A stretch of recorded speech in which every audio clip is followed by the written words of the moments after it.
Hey guys! Nagpunta kami ng SM Fairview and kumain kami dito sa Mesa Restaurant. So, family lunch lang talaga siya guys. By the way, itong necklace and yung crop top kong suot, nasa TikTok shop ko siya. And happy birthday to my sister!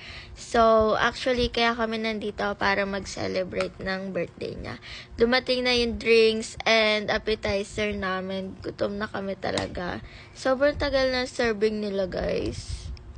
Pero kahit matagal, sanay kasi kami na kumain na kailangan dapat complete yung food. Tapos ayun si KB, gutom na din siya. And ito yung juice ko, mango juice siya. Masarap siya guys, as in. Then ito yung mga in-order namin. Tapos, ayan si mama.